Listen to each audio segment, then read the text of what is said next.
Growing up, I was born in a little village in Sierra Leone, in a little village called Davo in Sierra Leone.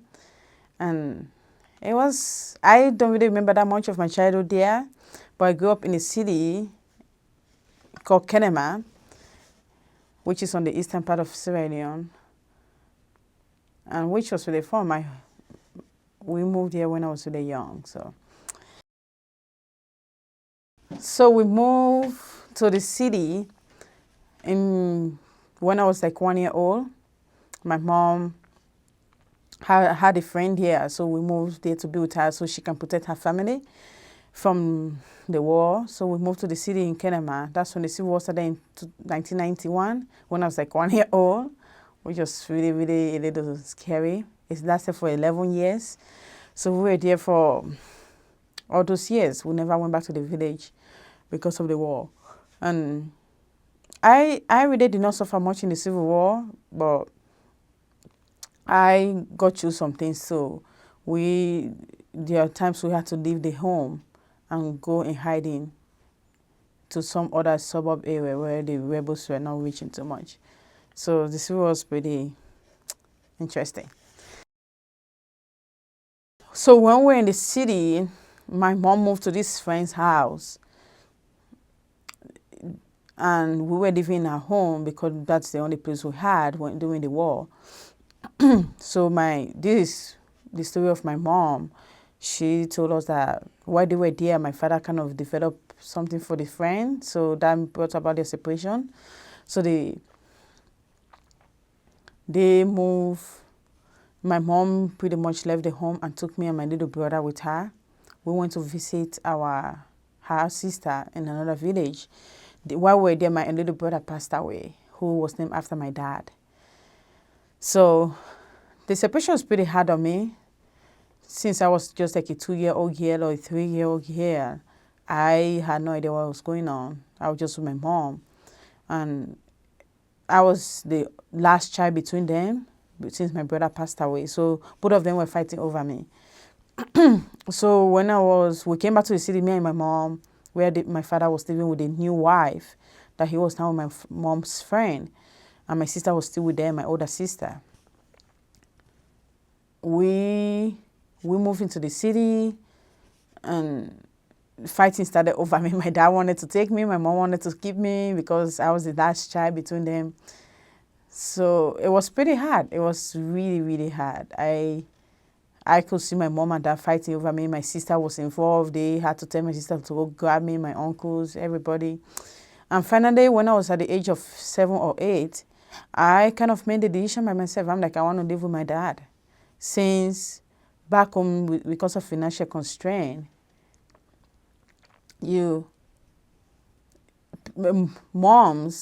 mothers don't really have that kind of strength or financial strength to take care of their children. So pretty much my dad was the one that can be able to take care of me and my sister. So I made that decision at a young age. I'm like, I want to live with my dad and to stop all the fighting over me. So I moved in with my dad with my stepmom. My stepmom took care of me. I mean, she had her flaws, but she took pretty good care of me. And I take her as one of my mom because she taught me some lessons that I still carry on with me. And my sister was here with me. And the separation was also out of my older sister. At one point, she actually almost wanted to kill herself. She went ahead and drank something that would kill her, which she was lucky. They caught it so quickly that she did not go down too much, that they were able to bring her back because she wanted our parents to come back together, which was really not going to happen since our father or mom had moved on. All those years passed, living with my dad and everything. My mom was still in the city, but living somewhere else. I'll go visit her and everything. This was a story that was told to me that at the age of 4 or 5, there was this friend in the city, a friend to my mom. She usually make fun because it's like a tradition people do in our country, or a fun thing to do. So she was like making fun of my mom and dad, saying, "Oh, she's so pretty. I want her for my brother." But I was really young. My parents thought she was just joking. So finally, in 2005, 5, this same friend of my mom came to my dad to tell her that her brother was in town from the United States. And my dad's like, okay, well, and then she was like, do you remember when I told you that I like Aminata for my brother? My dad's like, yeah, I thought you were joking because she was really young. And then the friend was like, no, actually, my brother is in town and I want Aminata to meet him. So at that age, I was 15. I did not get to meet this guy in 2005. And then in 2006, he returned. He went back home in Sierra Leone. That's when I met him. But at that time, we did not really meet just as relationship. It was just like me meeting somebody. But at that point, everybody assumed or just came to the conclusion that I was to marry this man, whether I like it or not. And I was 16 at that age. At that time, I was 16. It was pretty interesting. And that took a lot of hard things on me. It made me go through some emotional pains a lot. Since this man was really older than me, completely, and I was just trying to finish up my high school and move on and try to reach my goals that I've planned. So we met in 2006, maybe for a month, and then he had to come back to the United States. But at that point, everybody thought I was going to marry this guy. Everybody wanted me to, So I didn't even know at that point I might have become a living heir for my parents because I did not want to get married at that age, and everybody wanted me to get married. So beating, mistreating me, and doing all these things to me, I ran from home, something that I've never done 2 or 3 times because I did not want to ruin my dreams to get married the youngest to somebody I just met one time. And it was pretty hard on me. But at that point, even the man himself went ahead to be doing the documentations to bring me here in the United States or without any of my consent, It was pretty hard. It was really hard on me. Those were the hardest years of my life that I didn't have anybody behind me to help my family or neighbors to understand that I'm still this young girl that is trying to reach her dreams, but everybody wanted me to get married to this man. So in 2007, I was with my mom in the village where I was born. I went to visit her during the holidays. While I was there in November of that year, I got a call from my father that this man has sent a wedding gown. I'm like, what are you talking about? What wedding gown? And then my father told me that we were getting married that December of that same year, 2007. I was like, oh, no. At that point, I just turned 17. And I was like, no. I'm too young for this. I cannot do this. I have to finish my high school. I have dreams to do. So the day we came to the city, me and my mom, she knew all about this. My whole family was part of this. I ran away from home again. I was like, no. And this was only 5 days to the wedding.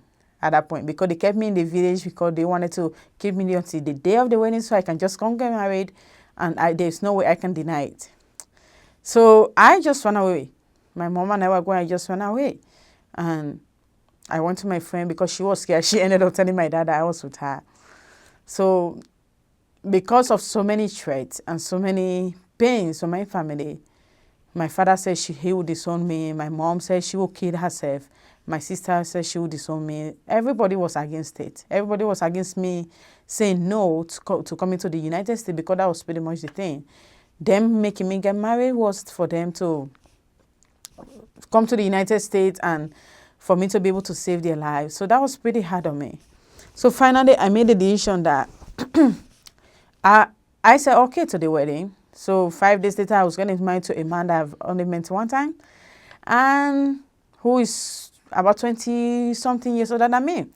And I was this 17-year-old girl that did not have a choice at that point, but just to go along with what we were saying, being said by her families and every other person, and somebody that always wanted to obey her people. So I got married at the age of 17 in 2007, December. And then in less than a month, I got to travel to the United States with this man who I did not know. My education was put on hold and everything. So like I said before, my family, my mom and dad separated when I was really young. So my mom got married to another man. She had a son there. two actually, one of them passed away. And then she got married to another man and got another boy there. So she had two boys. And then my dad got married to another woman. He got like a girl there, and then another woman got another girl, and then another woman got two boys. So I have like, how many siblings? 6 siblings, half siblings and then there's me and my older sister, which was the same mom and dad. So there's 3 siblings that I've never met since I've been here. They were born when I was here. And my mom still lives in the village where I was born. She's a businesswoman, very determined, hardworking. She is my inspiration. And my dad passed away in 2014, which it's really hard for me since I was not able to go due to some circumstances from my ex. And it's a pain. So my father was a very determined man. He had his own business, which he created for himself from scratch. And he is my hero. My dad and I were very close, really, really close. We were best friends. Whenever you see my dad, you can see me. It hurts me sometimes that he's not here to see his grandchildren. And then my older sister is living in the capital city right now of Freetown, Sierra Leone. And she's a nurse. She has 3 kids, which they drive her not, but she likes it. Anyway, well, that's my family. My family is very unique to me. I love my family. And I have so many cousins. I grew up with most of my cousins. My father have 3 siblings. One of them passed away just right after he did, who was the older sister, and she has about 4 kids or 5. And then the older brother, my father's older brother, has about 9 kids. And then my father's younger sister, she has about 4 kids. So, and I grew up with most of those cousins. And my mom have 1 biological sister and 3 half siblings who also have children. I don't really know much about my mom's side, but since I grew up with my dad, I know more of my dad's side than my mom. But I have an uncle, my mom's brother, who is also in Germany. So he tells me a little bit of that family, but I'm still learning. I'm still learning my mom's side of the family. So the father I've been talking about is not really my real father, and this is something that is very sensitive to me that I have never talked about it to anybody else. It's something that I try to just keep it to myself until I really get all the sources, since I really don't understand it that much yet still at this point. But at the age of 2006, at the age of 16, when that wedding thing was going on, everybody wanted me to get married. My mom and I was having some pain on my leg. We went to a village so that we can do some traditional medicine for my leg too. So while we were coming back, she looked at me and said, "Aminata, do you know why you're so beautiful and light skin?" I'm like, no. I'm like, my grandmother is light skin, my father's mom is light skin, so I think that's why. She turned to me, she said, well, your father is different from your older sister.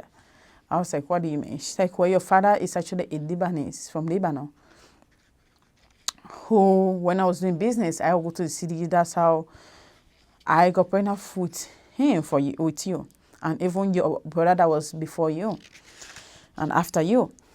I was like, wow, I did not know that. And this is the man that is my real dad that I never knew about.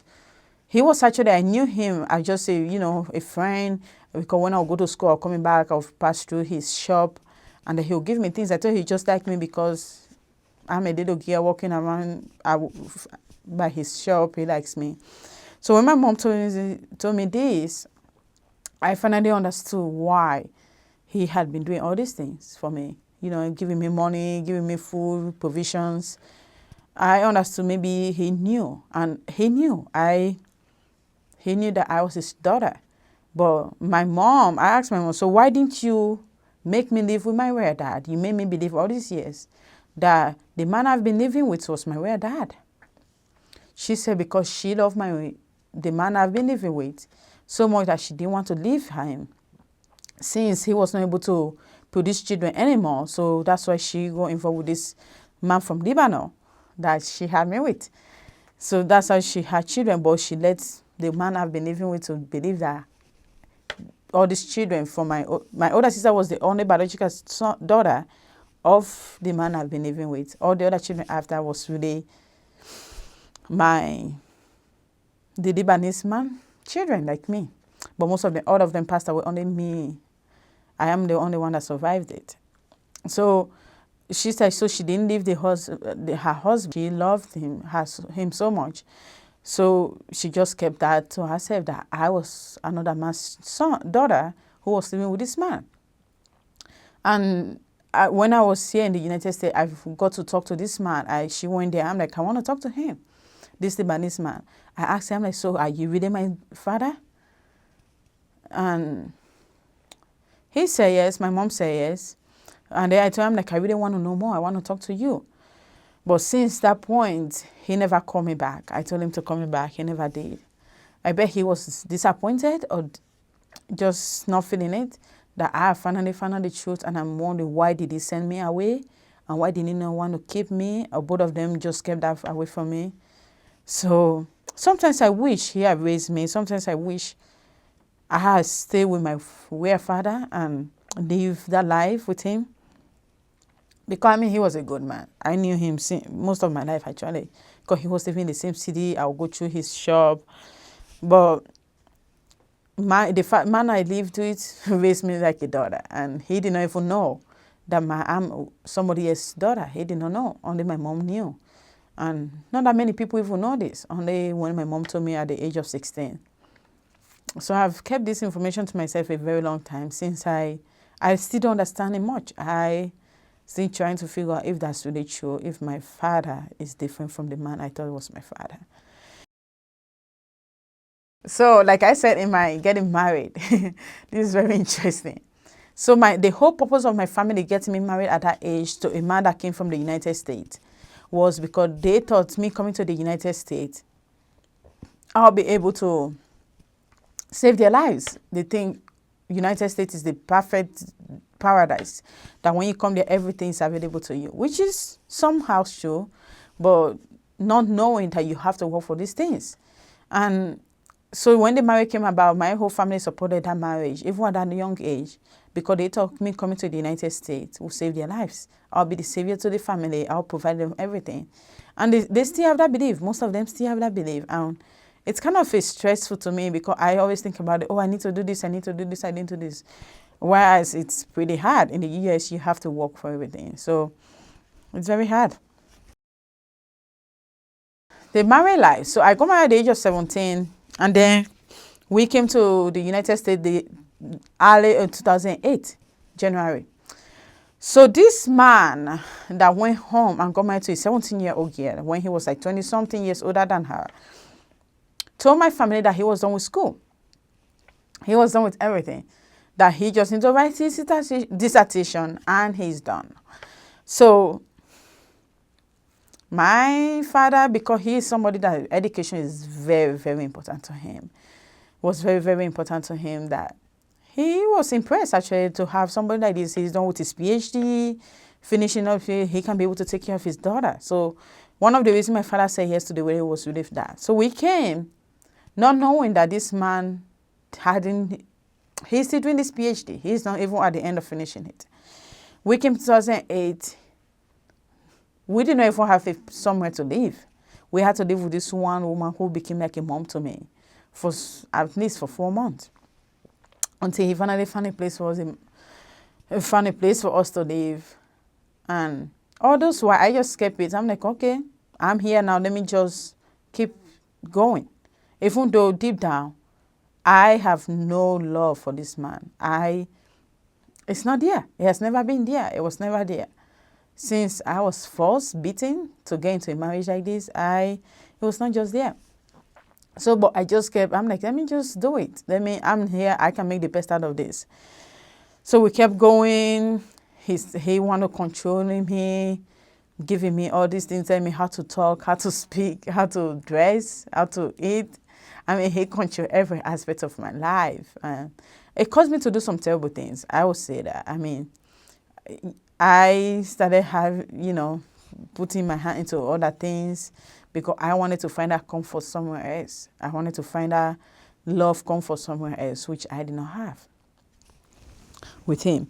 So this PhD that he has been finishing, he has been doing this for years. And he was still doing it. He has been doing it to this point in 2017. And all those years, my education was put on hold. He kept telling me, wait until I'm done with school before you can start your own school. And I was not able to work in the United States. I just stayed home. And then it was pretty hard. It's kind of pretty, now going through divorce with him, it's just too much. And because I know the life I live with that man, I know how he wanted to change me. He wanted me to become him, but not trying to become me. And he always criticized what I do or what I say. So that marriage that for 7 years was pretty hard, and it hurt me so bad that even now I have emotional pains, and emotionally, mentally, every time I think about it, it just makes me wonder, why did my family do that to me? What did I do so wrong to make them force me to marry into somebody like this? Somebody that only cares about himself and only thinks about himself and doesn't care what I do or say, So it was really painful for me. Of course, we were married for 7 years, and I always say to people that this man wanted to have children. That's why he, first of all, got married to a young girl like me, because he was in his 30-something years, and his family was behind him to get married so he can have children. So he just thought he got a lead way to marry to a young girl that is from a naive family that just wanted her to go to America. So he got lucky. So we came here in 2008. I'm young, 17-year-old. I don't know that much. Different culture, different environment. Everything was new to me. Don't have family members here, no friends at that point. So in the end of that year, I got pregnant with my first daughter.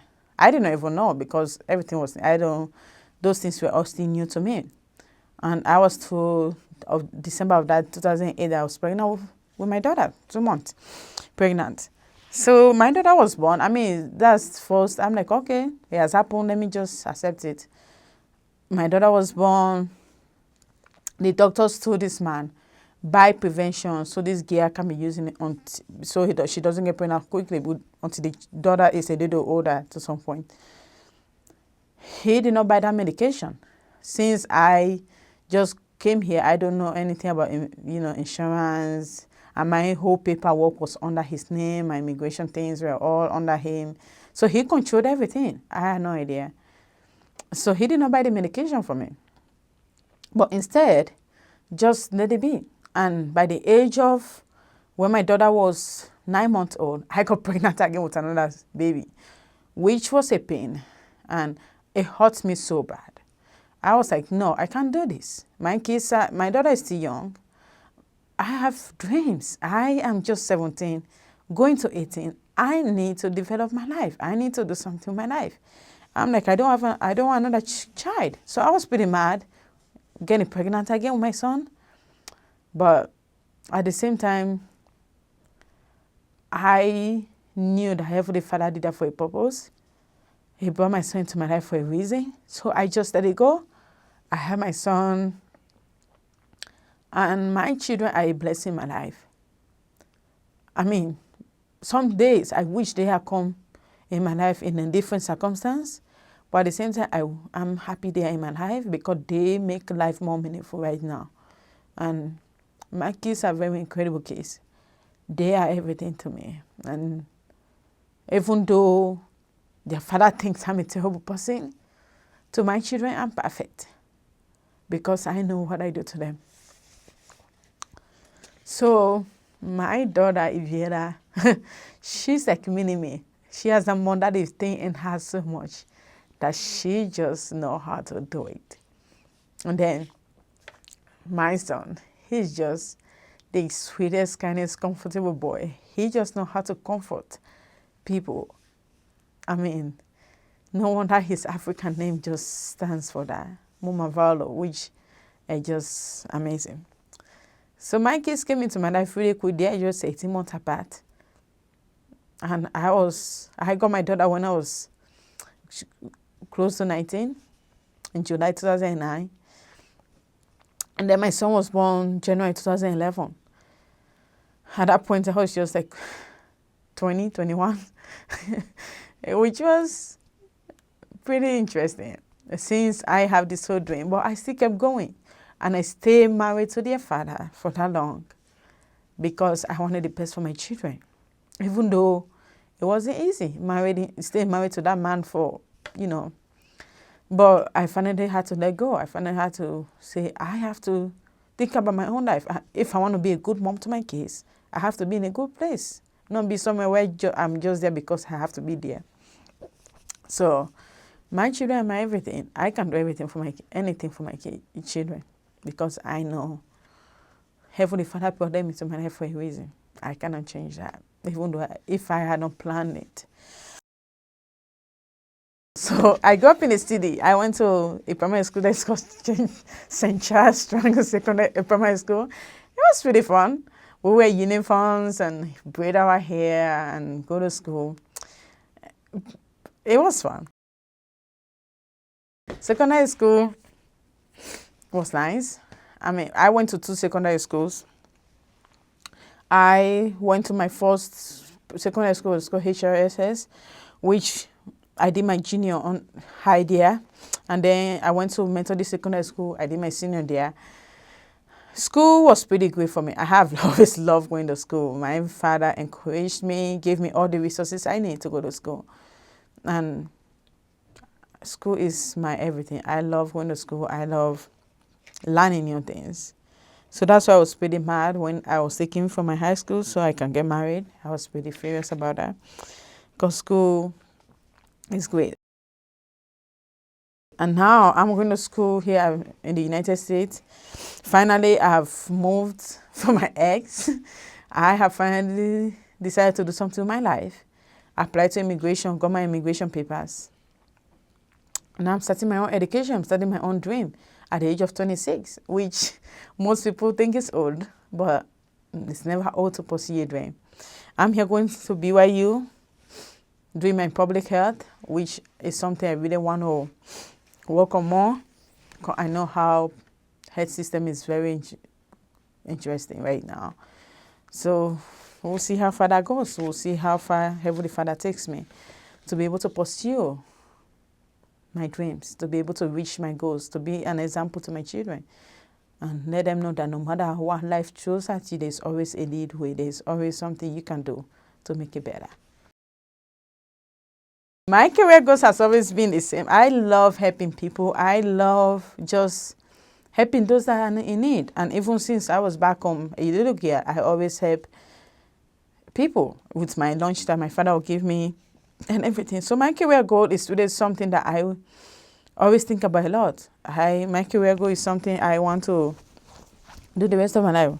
So my career goal is to really work with people around the world and see how to be able to develop their lives and to be able to help them reach their own goals like I did. So I want to work with the United Nations to be able to travel the world, to implement the public health and to work with the public health system, to be able to implement the health system in different countries, developing countries, to see how they can reach what the health thing is, to be able to really improve their own health lives. Because if you have a good health, you can do anything. So that's really something that I really want to do, and I pray that I can try to reach my goals and to see how far I can go and to reach those dreams and help be an example and a servant in the Lord's hands to be able to do as much as I can do in other people's lives to improve their lives.